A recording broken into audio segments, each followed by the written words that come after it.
O ma ko ha inui a ke ave, ha i kua uli, puka a paia hawa I e mo kunu I e.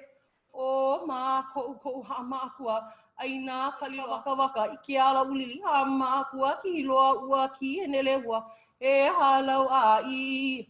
O ma ko na pali a lolua o waipio I ka ua vaavahia. O ipi o me e wai manuna o awa maho I ke alo o ka makani. E holua e. O ma kou haloa. Ka alo ka no kaina. Nā pua wa kia. Nā moa liloa. Nā kupu o kaina. Nā ka mau Hawaii. E alo hua ua no o kua iwi. Aloha mai, aloha mai, aloha mai e.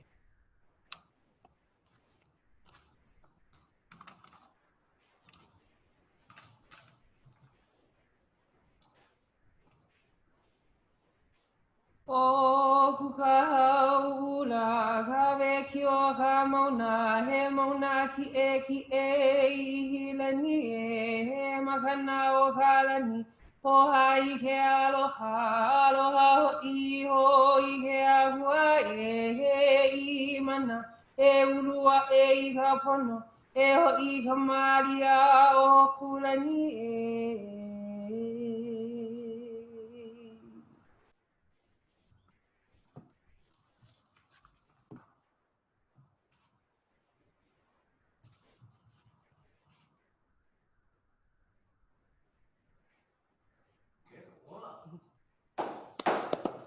You should have let us all leave first. After that, I'm like, oh, wait, put some stank on it. We're in Hilo, so I want to sing this song that I actually wrote. The song is called There Goes My Hilo, and it's a song that I wrote, and I actually wrote it for Drew's geography class. And it talks about the different shops around Hilo'one, like Hilo Bay, kind of around that area. There's these different stores with these different store owners. So this is a mele about that. So I took a trip all the way down to see the beauty of my Hilo town, and I went with a group of my friends. Oh yeah, the walking and the talking never really truly get to see. We started out on our trek down the street. Papaya farmers beekeeping, honey farmers did we meet. Coconut bread, $1.50, oh so sweet. I said, hey, there goes my Hilo. I said a little further down in the road I see a family of lobsters walking on 2 feet. We ask where they're from and they joyfully say Wisconsin and Illinois of the USA. I said, hey, there goes my Hilo. I said a little further down the road I see a young-looking brother from Manila, Philippines. We asked him about his story and his story unfolds, and then we all trip out. He's 65 years old. We said, hey, there goes my Hilo. I said a little further down the road I see a Kahakalau auntie looks familiar to me. She gives us all a sample of lotion to try. She said, peacock for the ladies, coconut oil for the guys. We said, hey, there goes my Hilo. I said, ʻIʻini, let the story be told about the group of funny locals round in downtown roads. We had a lot of people from all over the place. different skin color, but the same human race. I said, hey, there goes my Hilo. I said, hey, there goes my Hilo. I see it. So Yeah, I used to totally. get Hawaiian 4, so I Yeah. like every You know that Asian store, like it's like TNT Seafood or whatever. We went over there and I was like, what? Hi, we have to do these interviews because we're trying to find out like what the dynamics of this ahupua'a is. And the guy looked really young and he was like literally 70. And I was like, excuse me? So anyway, that's my mele. Mahalo. Yeah, mahalo. Aloha mai kākou, ova o ʻIʻini mai kalani Kahakalau, ʻIʻini for short. My Waipio Mayao, very blessed to grow up in that ahupua'a Waipio, because of ohana called Kua Kanaka. We provide a whole bunch of Hawaiian language and culture products and services, but really it's what we get to do, what we love to do every single day. So that's the most important thing for us, which helps with my mental health. And yeah, my affiliation with this, of course, being Kauila's friend since this baby time. Pretty much diaper time. Yeah, pretty much diaper time. That's how my mom explains. She's like, Kauila was in diapers, like every time. And then, being with your ohana in that hula realm, my sister definitely being part of that hula realm and going through this program and whatnot. So definitely feel very pili. Even though hula's not really my background, I feel very pili to you, your ohana and to this hana. O Kuʻulei, Kiana Ihilani Kuʻulei Perreira-Keawekane o ia hoʻi koʻu inoa piha. No Hilo mai au I ke ahupua'a o Waiakea I ka ili aina o Pane'ewa. I'm from Pane'ewa, homesteady things. That's me. I'm really grateful to be here.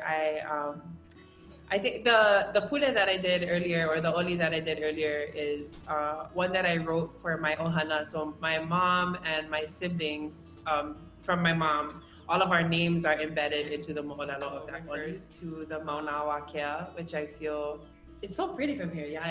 You guys probably cannot see, but we can see the mauna from here, and it's just, that is the mauna that I connect to spiritually the most. So I really, really mahalo the ways that I'm able to do that. I know Kauila. I've also known Kauila for a really long time. I actually am pili to Kauila's papa. Like we know each other from the papa side. So, but yeah, that's me. Am I supposed to say something else? The laka and the music. Okay. Well, I used to go to school here at Hawaii Community College, and I graduated with my associate's degree from this hula, which was a long journey. It was a good journey, long journey. But yeah, that's my affiliation to this building. When it comes to the lakas, I really mahalo the ways that Kauila's ohana or the kanaka ole Kanahele ohana has helped me to identify with my Hawaii. I come from a really strong Christian background, so learning about the lakas and learning about Akua Hawaii was really forbidden for me in a lot of ways. But when I started to step into spaces of Hawaii and Oiwi consciousness, a lot of my confidence in myself really, really flourished. And I have this wahi and this ohana to thank for that. So that's my pili. Aloha mai kākou o Kauila nui makehe can you say my own name? Kauila nui makeha I kalani ke ali'i kanaka ole o haililani. Inoa no Hilo mai au. Aloha, my name is Kauila. I am the Community Engagement Specialist here at Iola Haloa for the Mokaulele office. And welcome to the Tiny Kuahu series, our first installment. So we kind of came up together as KE in a very Oka'aina type of place. So, I mean, I've always known that dynamic and that kind of instilled lifestyle in ʻIʻini. So it's really amazing to see that she put her childhood and made it into her lifestyle. And I thought that was hella inspiring, and which is really a big reason why I asked her to be here. And Kuʻulei, and like Kuʻulei mentioned, we kind of came up together in maybe like the church, like haipulesi, like bomb food, by the way. Just saying, like, yo, don't he do it though? But yeah, and I've always known Ku'ulei to be a part of the Hawaii community over here. That's kind of one of the first times I felt drawn. I felt a vibration for her that I didn't really come across in I guess in the church scene, because I didn't come up there. So we came up in Halau, and it's very steeped in the Kuahu. The reason why I called it Kaini Kuahu was because the Kuahu is kind of that focal point for us to come back and center ourselves within our own practices. You can find Kuahu everywhere. You find Kuahu, the forest, the entire forest is the Kuahu.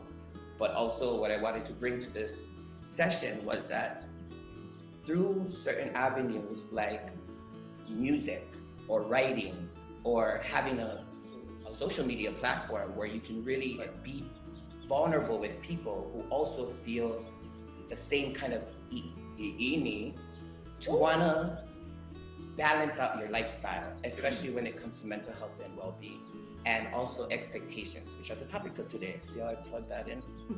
And really expectations of yourself, and how to to hold yourself accountable, but to not pressure yourself too much to the point where your mental health is in danger. So yeah, let's carry on, because I don't want to hear me talk either. So mahalo, we're gonna hit it. Okay. I have to be very honest. My songs are always very slow and sleepy songs. So please don't fall asleep. Quarantine was kind of was hard. It was like cold turkey. Don't talk to anybody. You know, my sister had recently moved, and we were raising my people together. We were joint at the hip. So I was by myself up in Kaumana, which is not where I'm from. I love it, but it's not where I'm from, and I was kind of having a hard time over there. It was kind of rough. So I decided that I needed to go home. That was my I kind of takeaway of COVID-19 was that I need to go home. And right around that time, a very special uncle of mine passed away. Very young. I want to send a aloha to the bird of my ohana. And I was thinking men like them are, the quiet type. They don't need to say anything. They just kind of point and you do, you know what I mean? And he knew his aina like the back of his hand. You think maybe he's not smart. Oh, he was the smartest man he could have met. So I was driving to his fo'oleva, and this song started to come about the men of this aina, from Kupuna to Keiki. The men of Waimea are just different breed, yeah. So this is what I wrote the song about. It's called Kaikua, which means countryman. And this is it. I'll fall asleep because it's kind of slow, but.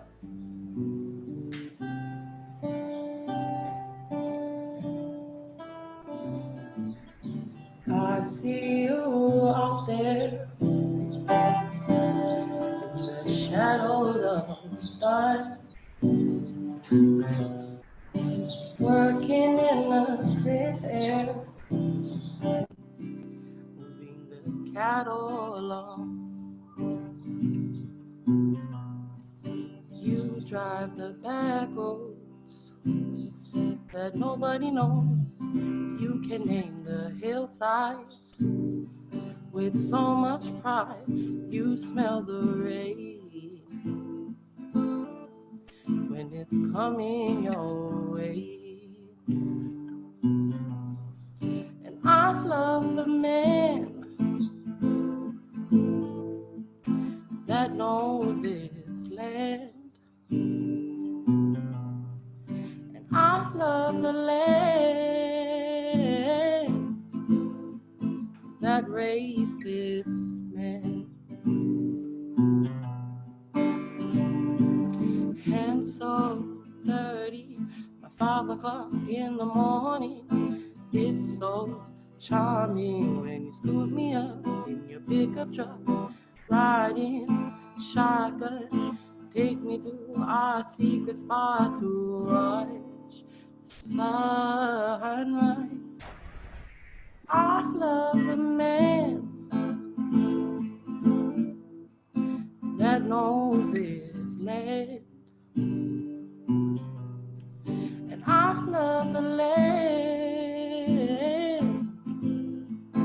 that raised this man.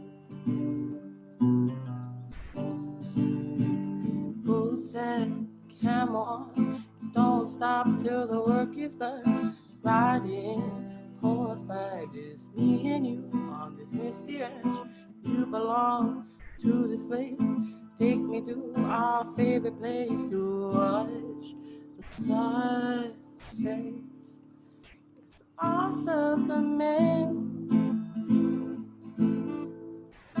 that knows this land. And I love the land that raised this man.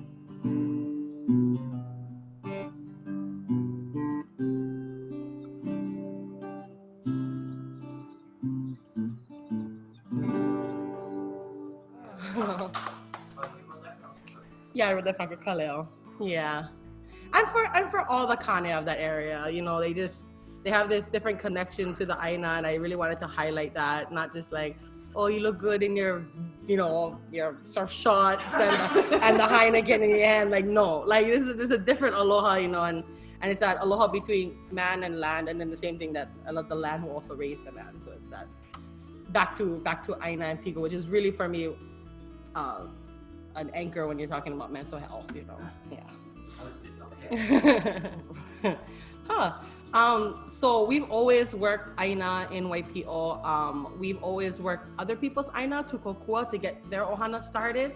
And so finally, you know, actually the beginning of this year, we were fortunate to get our own little lease that we haven't, you know, we've been down there for the last 30 years, but finally we have our own lease. And so during COVID, we were just like, you know what, this has to be the way we sustain ourselves, like physically, as far as just getting that energy out, you know, financially, as far as, you know, like if the money's not going to come in, we got to be sustainable food wise. So there were so many parts that we were trying to fix, and it all came down to, well, why don't we take care of this Aina and Waipio? You know, there are a lot of these pilikia would be fixed that way. And so we've been doing that, and mostly for me, it's been a way to kind of, well, I don't have to wear a mask there. So I'm like that's one way that I think COVID's not happening. Like, I'm not that naive in that COVID's not happening. But like when I'm down there, I don't have to wear a mask. You know, I have 5 acres of social distancing, right? It's fence over there. Like, yeah. It's like 8. Like, yeah. So like, it doesn't feel like we're in a pandemic, like at all. When you're in that valley, it doesn't feel like, you know, you go to the Kahawai and you hi'uwai and you do whatever. So that's been one way to kind of say, not out of sight of mind, but it's like, okay, for the next 8 hours, I don't have to be in that crazy pandemic life. You know, I can just hana and do something that my kupuna's been doing. So that's been helpful. For ʻIʻini and I both, as people with social media followings, can attest to the weight of social media, I guess, in general. Like, okay, like this is new. This is a lot of people, especially in Waipio, there's 3 people. So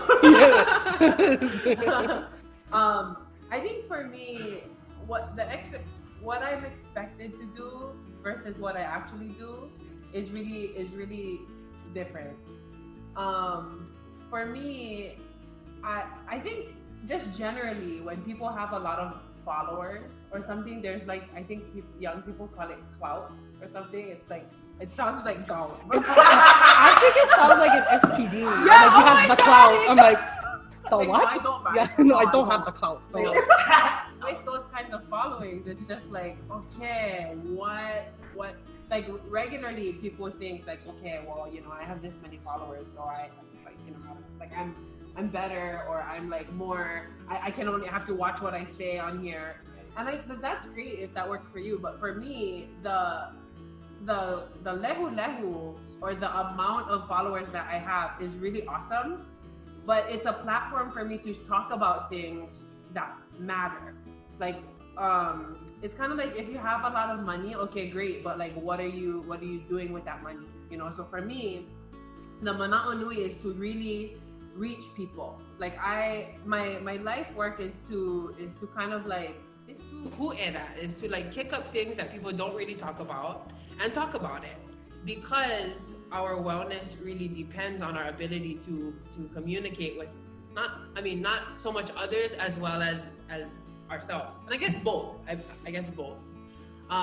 So on my social media, on my Instagram at mauli.ola, I talk about sexual abuse, which is really heavy. I talk about cultural trauma. I talk about body image. I talk about relationship to Aina and how that sustains me as a person. And just talking about that with no followers is hard, let alone a bunch of people. You know, so I might have strayed away from the question. No, but this is great. But you know, the mana'o nui is really that we gotta start talking about these things, because when we let it like fester inside, it evolves into something that's a lot uglier, you know, than what it really needs to be. So having a social media account for me with however many followers is great, because it allows me to encourage people to be well and to do the things that keep us well. No, I totally agree. I honestly don't think mental health, as far as thinking it's like a couple thing, is not it's a traditional thing. I think our kupuna dealt with mental health really well. I think it's a lot more of a more modern thing of this whole don't hila ohana, don't make A. You know, like our kane, they hate making A, which is why they don't try anything new. You know what I mean? They don't want to try anything new. They're good at what they're doing, but they, like, as far as like aloha Hawaii, you know, you won't catch them in a class because they don't want to mispronounce words. You know what I mean? And so that adds a lot to they think, oh, I can't speak Hawaiian, but I don't want to even try because I don't want to embarrass myself. I don't want to do this. You know what I mean? And so there's this, and then and then it circles again as far as feeling like they failed and whatnot, and really, you know, as far as our kane goes, you know, during this pandemic too, I have a lot of friends that have been calling. I have a lot of guy friends, and that's only because we were in YPO and there was like 2 girls, me and my sister, and the rest were all boys. So, but they've been calling me, and I'm like, "You all right, guy?" And he's like, "I'm not doing well," and I'm like, "Really?" And it's very vulnerable. They don't like being vulnerable either, our kane, you know. But definitely, you know, having those conversations are so important, and letting them know that it's okay to talk about these things, you know, and because our kupuna, what we're dealing with now is not the same thing our ancestors dealt with later, you know what I mean, like before, you know. So we're dealing with a whole different type of male, which is whether it's from the outside coming in, or whether it's, you know, us dealing with our own issues that are finally, you know, we're dealing with in person that our kupuna have dealt with. You know, there's a different mental health that's of to 2020 that's of like 1820. You know, it's a very different. And having this open platform like this to talk about it is so important. Yeah. So mahalo. Yeah. Hello, not gonna lie, I was a little nervous about this whole ordeal, but I'm so glad that I have somebody girls that I come up with as kids and later as adults, but we have realized our potential, and we've realized who in the laka we are, because we have our own laka inside. And I think, like you guys said, speaking about it and being open about it, maybe not going to the mall and be like, I have mental health issues. You know, maybe not the best way, but small little gestures of kindness can really change your entire like POV of the world and of that day. Be kind, and especially to yourself. And mask up. We're all good. Okay. So let's hit it again. ʻIʻini pule. O nahe keia. Let me see this guy.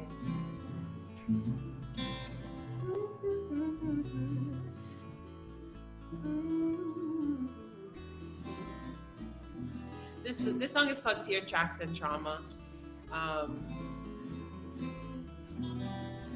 The words kind of go, there's this part that goes, when did I become less of a woman? When did I become less of a writer?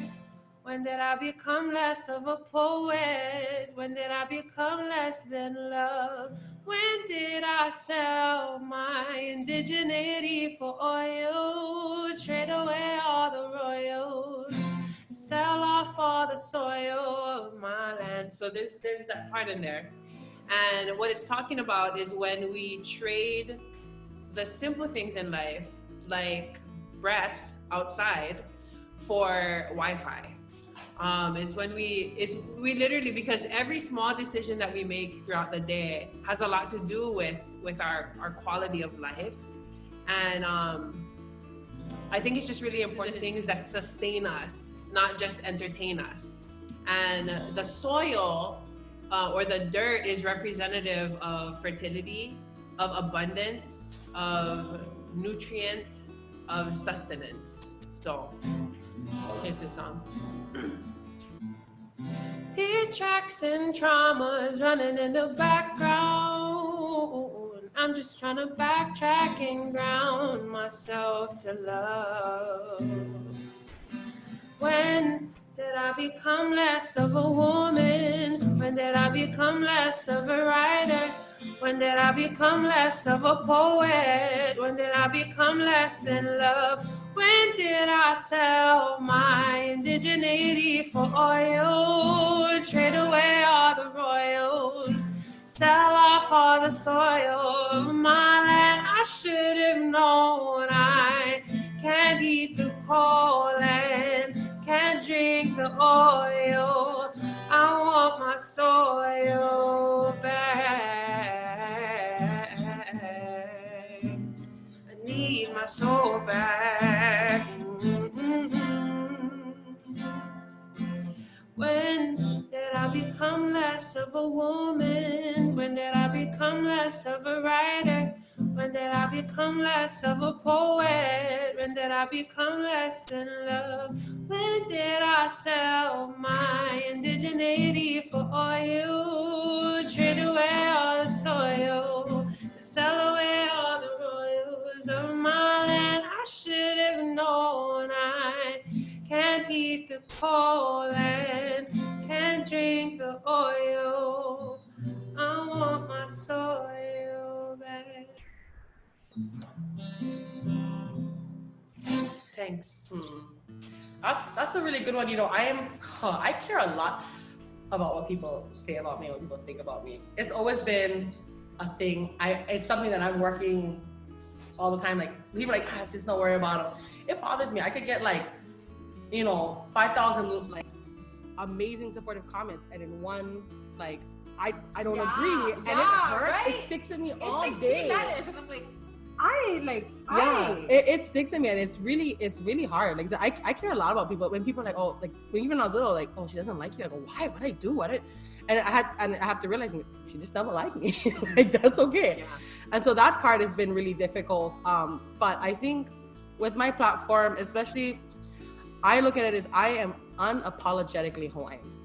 Yeah. That's gonna be and it's not anti anybody else, it's pro Hawaiian first. And I truly believe once Hawaiian Kanaka are successful in their own homeland, whether that's financially successful, that's having their own aina, education, what they feel is successful, once we feel that way, then we can take care of everybody else. As soon as the last Hawaiian knows Hawaiian, like learn Hawaiian, then I teach you. But I have a koleana to my lahui first.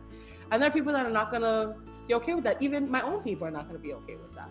They're not gonna see that being successful is being connected to your aina, being connected to spirituality, being connected to your culture, to your history. They're gonna see it as, oh, you don't have a 4-bedroom house with a 401k and a Roth IRA, and that's not, you're not successful. You're Hawaiian in the dirt. So we have different views of success, but that's gonna be my path. I said all Hawaiians are gonna have different paths, same goal sometimes, but just different ways to get there. Might not always agree, but I have to stick on that path. And there aren't gonna be people that like it all the time, but I also urge everyone to not change your whole platform because I have to think like ʻIʻini, 500,000 people viewed this and liked it, and you got maybe like 10 who didn't agree. Tough. Tough. Yeah. Oh my God, that's so old. Yeah, we are. And that's I love for bringing that up, ʻIʻini, because people really love to say like, so I don't care about what people think. I'm like, really? Like, do you really not care what people think? Because hello, for me, like when you look at oh, I'm just getting excited. I'm like, okay, wait now. So, calm down, girl. So there's such a dichotomy between Hawaii Mauliola, like the well-being of the essence of who we are as a people. There's a difference between that and like foreign ideologies of wellness. And when we're looking at Mauliola, or like native, what it means to be well as Kanaka, there's like a whole worldview that is associated with Kanaka. So from foreign perspectives, there's this thing like sticks and stones may break my bones, words may never hurt me. And then from Hawaii's though, words break bones. Yeah. Like literally, you know, so like kahuna ana things, it takes a few words to kill somebody. Like you can literally kill somebody with the mana in your voice. The insults that we have hurt more than anything. Like, hit me. No, literally. The insults hurt more. No, seriously. Yeah. Yeah. Oh yeah, no. Iko olelo no keola, iko olelo no kamake. And it's like that's very real. Like physiologically, when somebody says something and it's eha and it's ill, it's like there's ill intent there. It's very pilikia. It's very like problematic to the self. Like just in all the cells, just like I don't know. When I read something like that, my skin gets all like what is that? Like staticky. Like it feels like oh god. Like mine are all instant. Yeah, totally. And you know I don't even know this person. No, seriously. Like they're in like Guadalajara, and I'm like, oh, like what you said. So no, but the manawa nui is this kuleana, like or like this for example, like haole people or like haole mentality, like I'm just a person. You know, like I'm just a person. What can my words say have any kind of impact? But from the Hawaii worldview or like from the Hawaii perspective and way of being, my olelo is so connected to my environment. Like when I chant, the whole elements hear me and respond. When I ho'opuka leo, ho'opuka mana'o, things change in my natural environment, in my social environment. So I'm gonna be careful of what I say, and I'm gonna put mana into the way I treat people and things. But from the foreign perspective, that root in aina is not there. Like that root in kuleana and knowing value of a person, knowing the mana of a person is not there. So they're irresponsible with the way that they talk to others. Right. You know, how I cope with that is just sometimes I gotta step away from my phone. Like I gotta literally turn it off, and that's hard. Like my phone is never off. Like only when it dies, and it's only for like 30 seconds because I plug it in, you know. But I gotta turn it off and I step away. And we have to do that in real life too. Sorry, I'm like rambling on. No, I'm like, seriously, everybody, we have to be well no matter what anybody says. Our wellness is our kuleana. We have to be okay in our skin, especially when we're Hawaii in Hawaii. You know? So okay, sorry, I was just like, everybody, we're like, you know, like they're shutting down our ideas, and I'm like, well, where are we supposed to go with that? Like, you know, like this is where it comes from. You know, this ike.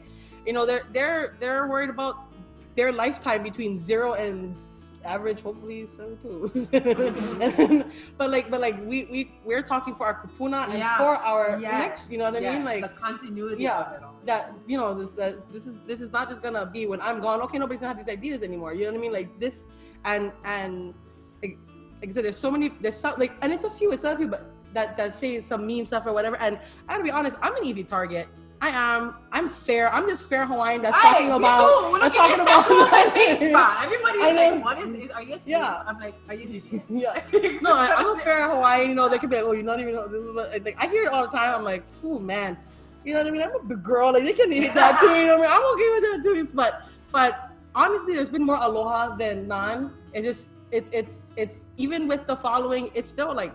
Sometimes when people kind of attack you, and like I used to be at a point where I used to be like, well, you know what, like no, but now I'm like, you know what, some people I just gotta sorry. But if you don't have the same, like this is gonna be my page, this is gonna be my path. If you don't like it, you don't have to follow me or look at anything. Unfollow. That's what it is. No, it's gonna be the same thing for the rest of my existence on social media. Same content. I was in the Maui Vavai ceremony, you know what I mean? So like, culture means that, you know what I mean? Like, oh, you're doing Lono ceremonies then. And they're like, no, we really like the Aloha Week parade. Like, you know, like, and I'm just all like, when they say, I love the Hawaiian culture, it's a very loose, you know, like what they think is culture, like the Californian culture. It's very different from what is Hawaiian culture. But I get that kind all the time. Like, can you teach me more about your culture and your language? And I appreciate it, but I got a lot of work to do with my own people. And that's kind of where I have to, you know, just say like, oh, Kalamai, like, join the class. Like, there are other people teaching classes, like, join in. But I can't sit one-on-one with you, you know what I mean? Like, you know, like, I have other, you know, Kuleana. Pick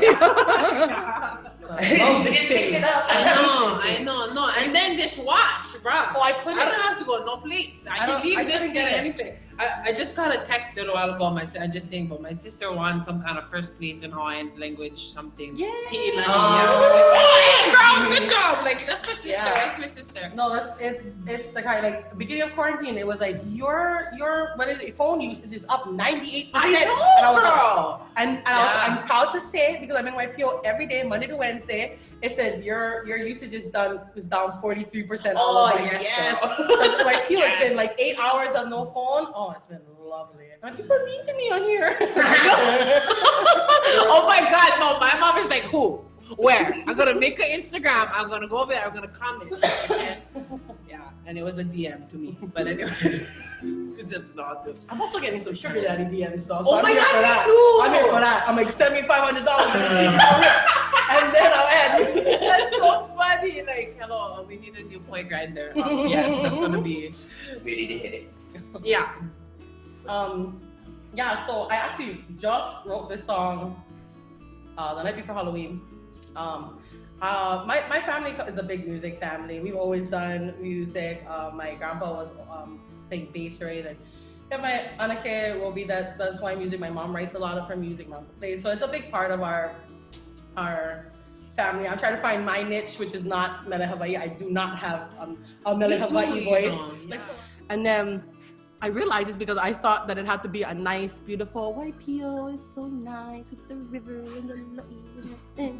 And I was all like, but to me, like, that's not just what YPO is. YPO is rough. YPO is hard. Yeah. It's like it's a whole different type of person that can be down there every day.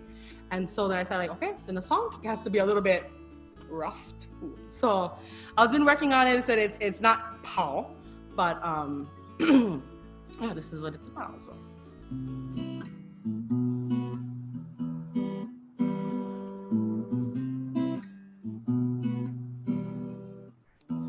I was born in a place where moonbeams and flames dance the night away. I was fed by the rough hands of working men, breaking their backs for bread. And their sweat flows down the riverbed. We're pulling 30 bags a day. Yeah, my uncle always provides the pa'i'ai, our last connection to the old ways. Yeah, ooh, there's no place like home. Ooh, and one day when I'm gone, ooh, my bones will rest below in this valley of mine.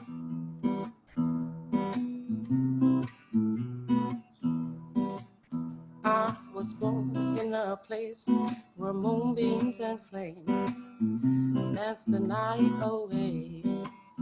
I was fed by the rough hands of working men, breaking their backs for bread. And the sweat flows down the riverbed. We're pulling 30 bags a day. Yeah, my uncle always provides the pa'i'ai, our last connection to the old ways. Yeah, ooh, there's no place like home. Ooh, and one day when I'm gone, ooh, my bones will rest below in this valley of mine, in this home of mine.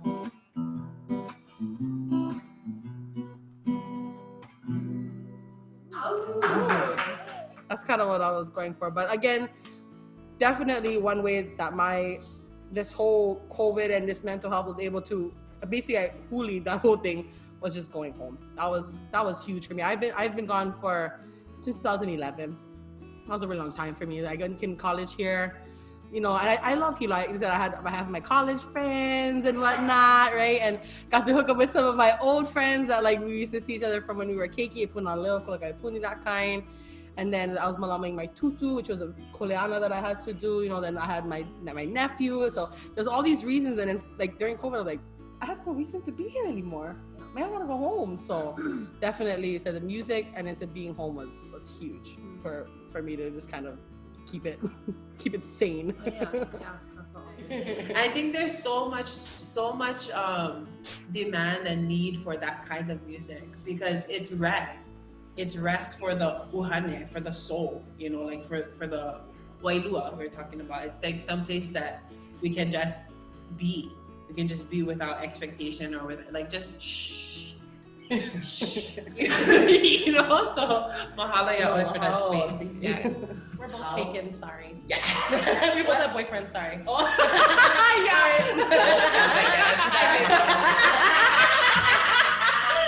If you ask me to be my sugar daddy, it's minimum 5,000. Yeah. We're taking applicants for sugar daddies. Okay, I got it. I have to say I'm super fortunate that I didn't learn any of those until I actually started dealing with people outside my circle, which was probably college. I'm from a very small town. I went to school with the same people from Punanaleo to 12th grade. So this is, this is like my brothers and sisters. We were raised together with the same ike. So when I came to college, I was like, oh, yeah. People are like this. I'm like, I see this like in like Hallmark movies, but that's I see this in movies, but I don't know this kind. So I think and that's why I enjoy the social media so much, because I think I'm in this little niche where I never learned those type of colonialist mindsets until an adult, where I was able to process it versus being raised in it. And it's so hard to unlearn something versus learning it for the first time. Like it totally is.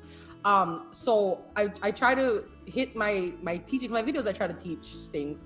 I try to hit it from a very Hawaiian, non-colonial, and how to comedic ways, but trying to, again, unlearn things. One thing that I had a really hard time on the Mauna actually, but so many people are like, wow, like I'm finding this Hawaiian now, I'm finding this ʻIʻini or whatever, and I'm just all like, oh, I already had it. Like when I was, like I don't know how to help you. You know what I mean? Like I really try, and I want to, because I want to see. I truly believe when Hawaiians think in a more Kanaka way, in a more way that is closest to our ancestors, they're gonna do well in whatever they do. So its journey so far has been, how can I help those that grew up in that very haole mentality, and how can I kind of huli that, so that they can not be like me, but as far as just like grow up the way I did, because I think I grew up the best way. You know what I mean? Like I'm so fortunate. Like that my friends, like I'm working with my friends right now every single day, and it's just it's so nice to click with people on that type of level. Not just, we like the same clothes and the same shows and whatever. Like when you have the same values and ike and ceremonial practices and whatnot, it's totally different. It's a totally different relationship you end up making. Like that's forever relationships. And so one way, like I said, I'm trying to figure out, and I'm still learning, is how I can help people huli that. Because I don't know what it's like to think that way first. Yeah. What you're talking about is like in a couple of books that I read, it's called a honua mauliola, like a place that is culturally safe for you to be in. Like you grew up in that space. So for some people who didn't grow up in that space, it's like, how do we unlearn this space and learn that space? For me, I went to Punanaleo, and then I went to Kamehameha schools after that. And Kamehameha schools, for me, growing up in the dynamics of my own classroom and whatever, it was very different than like Punanaleo or the Navajis or like the Waipi'os or whatever, So I know what it is to learn and grow up in colonial ways and then try to unlearn that. So for me, whoever asked that question, mahalo, that was a good question. when it comes to Olelo Hawaii, even our words, down to the pi'apa, like down to the letters that we use, have so much mana. And unlearning something has a lot to do, like, we can start with the makavalu of a thing. So like when you, for example, Ku'ulei, right? Ku'ulei is my name. That's what we're saying this whole time. But so when we makavalu Ku'ulei, it's like, okay, that Ku'ulei means my beloved garland or whatever Ku'ulei means. So, and then, I don't know, maybe this is a little bit abstract, but I really want to articulate this because it's important to unlearning things and re-indigenizing our minds and our lives. So, oh, her name is Ku'ulei and that's a beautiful name. Okay, that's great. Like some people just say, okay, Ku'ulei means my beloved garland and that's it. So we've learned that way. And to understand and really believe that Ku'ulei only means my beloved garland is a very colonial, like that's a learned colonial thing. So, okay, first there's the identification of, is that just thinking that Ku'ulei just means my beloved day and that's it, doesn't mean anything else? Okay, first of all, I can identify that that's a colonial thing. You know, so it's unlearning colonial patterns has to do with opening our mind to analyze ourselves and see ourselves for where we're at right now. And then looking at the ʻIʻinis of the world that are like, oh, they're open-minded and they think, oh, they're ceremonial, like, oh, ritual, oh, like, oh, aina, you know? So it's like first understanding the self and then opening our minds to what else? What else? Like, how can I be more Hawaii? How can I be more self? You know, so it's a lot of that, like unlearning. And then that process is pulu with the mental health. So it's just, you know, it's all a roller coaster. It's yeah, like up, down, you know, you feel like you've been lied to. Yeah. I know. That's the process though. You know, that's no. the And there was process. a time in my life where I was like, Mom, like enough, like no more Hawaiian, no more Kainan. Because I was behind. I thought I was stupid because I couldn't speak English.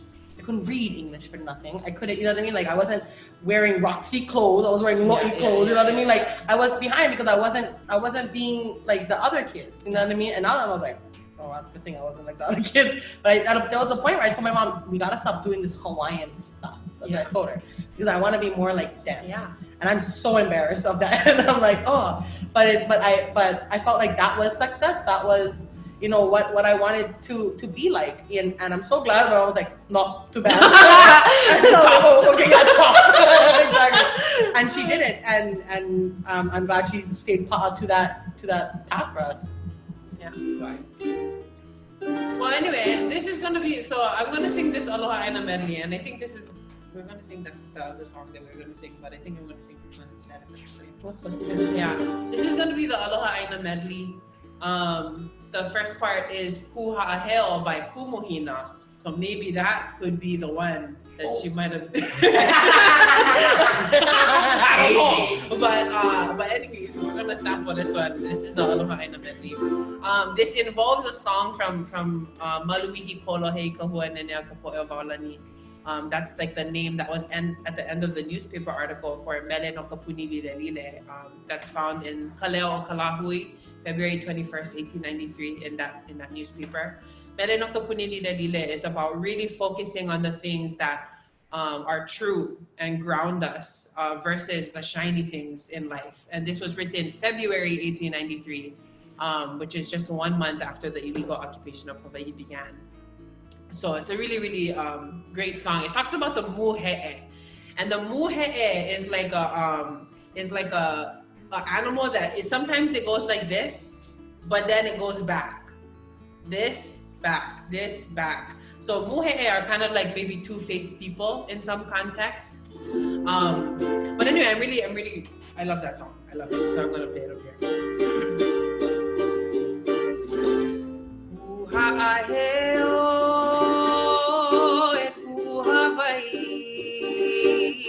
Mama kakawa kuaina okay kukakahia kaona ohivi o Hawaii no kulamu ye avipa wa iolama aina mama aina always defend to face against the concrete pressure I can't breathe, sacrifice my life, cause this aina's all I am. Ha'aheo e ku Hawaii, mama kakaua pu aina, o ke e pu kakahiaka o na oiwi o Hawaii nei, no kulau e hapi paua I o lama.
Thanks. I'm gonna borrow your guitar. Oh yes. Yeah. I'm like, yeah. I gotta borrow.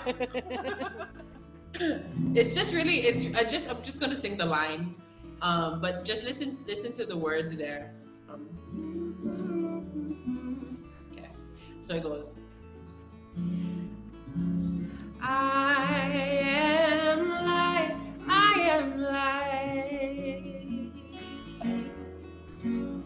I am light. I am light.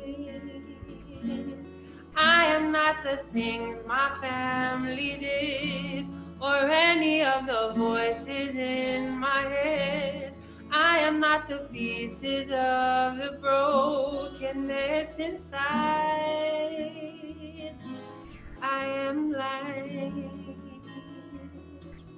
I am light. I am light. Yeah, that's I think it's I am not the things my family said or any of the voices in my head. But when you come from generational trauma kind things, disparity things, I am not the things my family did it's like I am my own person, in a lot of ways. But that's my line. Yeah, that's the thing. Okay, so I guess my song would be Crown by Chica. Look it up. The line goes, and I can promise at the end of your journey, when it's all said and done, will nothing feel much better than hearing bleep, you won. Oh, bleep, blah. Yeah, we don't say bleep, bloop, blah. We can't say that kind, but it just kind of affirms to me because that's her literal last line that she spit. And I feel like that applies, and it's so universal to hear that because nobody can tell you whether or not you achieved your potential or your goals or your dreams, except you, because you're the only one who has them for yourself. And that's kind of like the expectations I like to talk about. Pressure. I put a lot of pressure on me to make sure that name stays. My parents like, you don't need to get your PhD. Like, you don't need to, you don't need to do this or do that. But it's me. It's like, well, you work so hard for this. Like, especially like, my ohana came from nothing. So like my mom, she worked so hard, and I just want to honor her by doing at the same time. I'm exhausted, and I probably can't do the same thing. You know what I mean? And so those expectations is like you gotta just really. It was never really from them. It was more what I felt like it needed to be. I hear this. Oh no, I've always been around Kuʻulei Kanu, but I have to remember that's my nu'u, not anybody else's nu'u that I can reach. So I have a song. Sorry, I totally don't know why I didn't think about this. Throughout all my up and down, there's a steady song, and it's Sella by Lauryn Hill. Yes. That one, the beginning, it's one of the first songs I learned on the guitar. I don't know why I never even thought of that, but it's that nothing can be done against the truth, no matter how you remain in denial. wasting time, replacing time, coping with despair, and then ashamed to admit that you've been a fool, but you can blame it on the sun, run away from everyone, but it's not going to run away. You know what I mean? And it's not that idea of kuleana, but that's the kuleana you put up amongst yourself, and sometimes you can shed some of that heavy load off and be like, okay, I cannot work on that right now. You know what I mean? I'll come back to it, but I can't work on that right now. It's not my priority, or it's not what I'm makau to handle right now. Again, with expectations, I think that's very important to know that, like, yeah, you got this heavy load, but you don't gotta finish that heavy load tomorrow or next week. You know what I mean? And it can be in stages too. As long as you know that you're growing from it every time, I think that's the most important part. You can do. I can on this one. Okay, wait. Quick question. Yeah. So the first one is, how did you get comfortable with sharing your trauma virally and deal with your ohana's feelings about hiding it? Ooh, I think that one was for me. Or do you share trauma? No, and I'm like, well, when I was small, I kind of did this, and I was like, go ahead. Yeah, no, I mean, maybe, but I think because on my platform, I do literally bring it up. Like, I say things, and I talk about things, and I address things that is usually hush hush. Like, people are like, we don't talk about that. Stigma. You know, so I think the question was, how do you get comfortable with sharing these things virally? So like one time, I got into this, there was like a really, really personal issue that I made a really character mistake, like fooling around kind of, you know? Right. And so I openly said, this is what I did, and it was wrong of me. That's how I take responsibility for that. And I guess I want to answer the question in a way that is like really, really true. And the way that I get comfortable with doing that is by understanding and knowing that I'm not the only one who's done these kinds of things. I'm not the only one that has gone through these kinds of pilikia. And I know that other people out there, or even in here, like in our own communities, who've been in the situations I'm in, need somebody. So it's my kuleana then, I feel like, to openly say, hey, this is what it is, and it is what it is. The truth is just what it is, and so we can talk about it.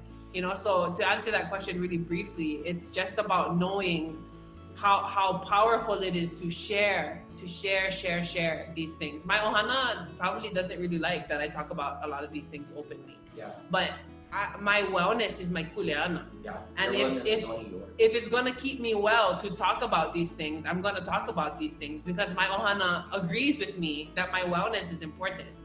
You know? So I mean, it's like, what's more important, your image or my wellness? Like how you look or me staying alive? You know, like that's a really real question for the people who are watching. Like, do what you need to do to be well, you know? But oya vale. No, mahalo nui loa actually for sharing that, because we see it, and it's very subtle in our community, especially Hawaii people, that there is that stigma. My wellness is not all there, and the expectations I have on myself that I put on myself because of, I don't know, social pressure or maybe familial pressure contributes to that like imbalance or that chemical imbalance in yourself. So even with myself, I've only actually come out to my family that I have a mental illness, and I was clinically depressed when I moved away to New York, and I didn't know how to deal. So I actually sought help. I don't know, when you're not in the good space, you're not you anymore. And I think to step out of that you and to see it and to see how it affects you mostly and affects others around you, especially the ones you love or the ones that love you more. Yeah. And you reach out to them no matter what. Yeah. So mahalo for always being able to be vulnerable like that. Yeah. And, for sharing. So. By the way, I was also diagnosed with clinical depression. Party. Oh. And PTSD. That's funny. Didn't know that was gonna go that way. No, that's my ohana was my dad was like, what does it make you feel? Like, actually, I was on it for a very short time because I actually what I enjoyed about it was I actually felt again what it was like to be happy. Right. And then now I just reach for that goal Yeah, without yeah. That's the wow, goal that feels for so me. good. Yeah, that's the goal. And it's like Yeah.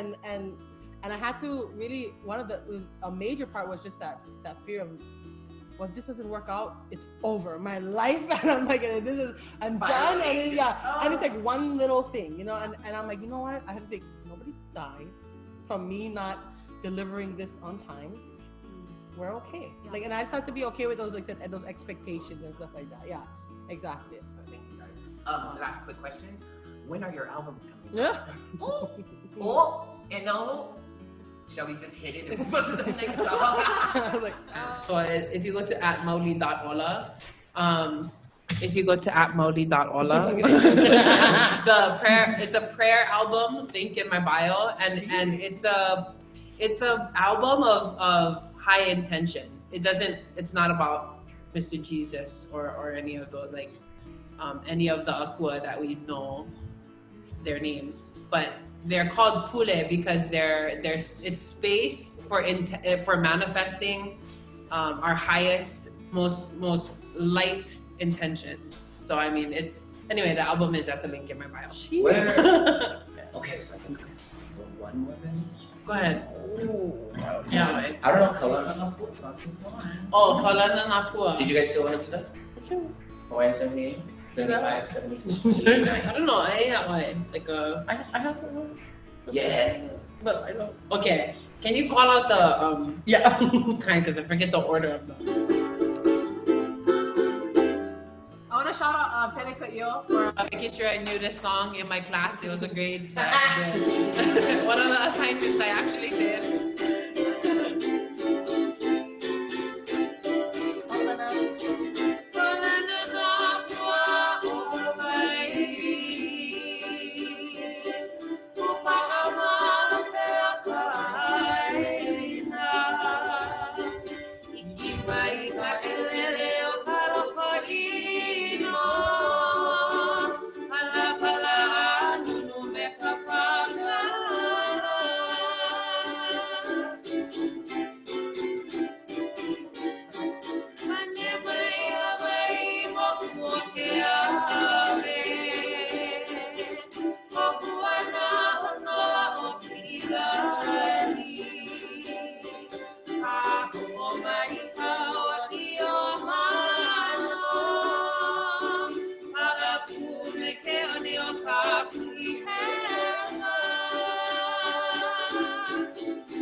So, this concludes our first session of Tiny Kuahu. Mahalo, you guys, for coming.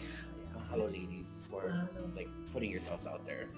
I hope this session really helps somebody and support you in any possible way, dealing with your mental health and wellness, dealing with our political and social climate, dealing with expectations of yourself and others.